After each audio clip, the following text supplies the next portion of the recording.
the work that we both do, you work with a lot of people, I work with a lot of people. And the one thing is I always explain to people, if you don't try, you never know. That's right. That's right. And if you don't put it out there, you're never going to get anything back. That's right. And like you and I talk all the time, we talk about family, we talk about health, the whole temperature of this country right now with all the craziness, especially mental health. Right. Like you talked about, your brother's running for president. And I asked you a while back, so why is he running? Is he running to eliminate another person, take votes away? And what was your response? What's the reason he's doing this?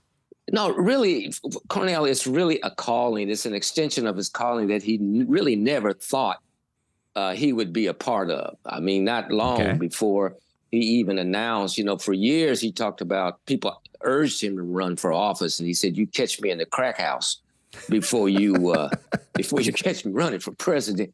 But you never know what the Lord has for you, And when he looked out when he looks out, he's kind of like me on steroids. And his heart just couldn't bear it. So he's really running to be part of a new paradigm, a new movement to where this duopoly that we're caught in this country, and as successful as this country has become, and there's so many good things that that has been a part of and even an engine to, it still has yet to realize the greatness that its ideal was set up on some 260 years ago or more, when it was set and conceived and been evolving since then. And he felt as if this paradigm had to be changed, and it's a paradigm of love. It's telling the truth. It unsettles people on both sides. It doesn't necessarily mean that the answers are on the left or on the right. They may be, but they're not always there, because they're not set within a frame of reference to where man sets them for the agendas that all men have. So, he's of the opinion, every Biden ought to earn his votes. Trump got to earn his votes. People ought to have an option, a choice, and they ought to know about something that's become so subversive in our culture, and that is love. Something just as simple as love has become such a subversive word and a subversive concept. And so Justice for All is really the name of the movement and, that he's running for, and he's open to everybody. And the thing that I like about him, he says, he tells the people, this is what I believe, but I'm not always right either. I want to hear your voice. I don't want you to be an echo. I want to hear your voice just like I want my voice to be heard. Well, see, that's the beauty of your brother and you. I mean, I've known you longer. I've only met your brother a few times, and you run the same thing. And, you work with a lot of young men. And I think in our country, a lot of young men and women, the mental health issues that they've dealt with or they deal with, they don't get an opportunity. We talked about culture. We talked about the other day. We talked about people that, you and I talked about some people that, when they talk about their last name, African Americans, it's a slave name. Right. And we talked about people changing it, other people not changing it. And there's reasons. Share your reasoning of what you think of that, because I think it's interesting for people to understand what other people think and be able, like you said, to talk about it. Right. That's the most important thing, and not feel like someone's going to get mad at you because you ask, because there's a lot of ignorance in this country with many of us. But someone like you knows how to educate. And I think that the mental health issues that people go through, and we've talked about this, the stereotypes and all these things that people go through, they don't get a chance nowadays to address it because somebody's going to say, oh, you're using it as an excuse. That's bullshit. So give me your take on this, please. No, I really like where you're coming from, because what you're doing, what you're saying, and this is what I've always liked about you, Dennis, and I had the privilege of knowing you as a kid, as a child. See, a lot of people on here don't realize, but I'm old enough to be this guy's dad. I was sexually active when he started coming in the world. So anyway, tell you we're gonna have some fun.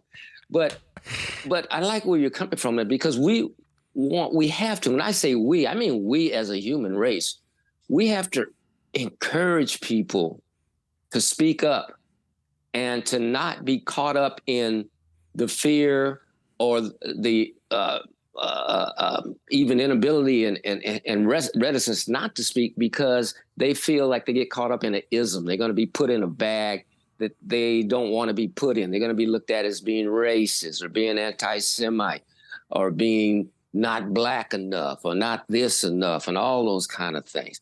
You see, the things I've learned in my life, I've been called everything. I've been called, Uncle Tom, a radical, not black enough, too black enough, anti-Semite, love Jews too much. At one point you realize you just got to be you. My grandma said something very, very, I took it very early in life, and I learned to live with it. You best be who you are, because you'll never be who you ain't. And so when you... Wow. Slow down. That's beautiful. Yeah, you best be who you are, because you'll never be who you ain't. And that's kind of, one of the things that I've kind of lived by and lived through, because now, of course, being a man of faith, I'm accountable first and foremost to doing that which I believe and know that pleases God. But I do start my day after my meditation and looking at the man in the mirror. So before I go out, I got to look at me in the mirror and take an inventory over who I haven't been and wish to be over the last 24 hours. Now, in relation to your question on the slave name thing, I'm Wes. Ain't too many English Wes's from the African continent that we came from, descended from, so many generations ago. And whoever wishes to change their name, I support them 100%. That's good. That I have nothing to say about that. That's your life. That's what you should be able to do, what you want to do. But on the same token, I realize that this slave name is, quote unquote, that I wear today is not a slave name from the standpoint of what we put into it as a Black people and as a family.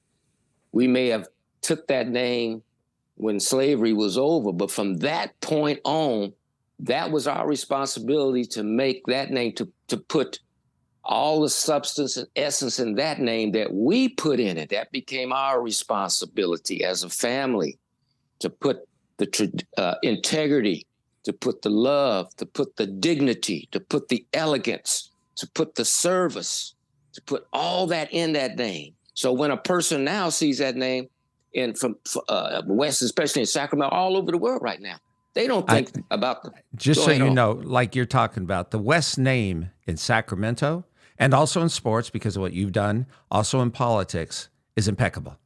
Because they know when you talk about the West family, you've got love, you got sincerity, you got care, and they accept, doesn't matter who the hell you are, what you look like, where you're from. That's a beautiful thing that you just mentioned. And a lot of people don't realize that about their names.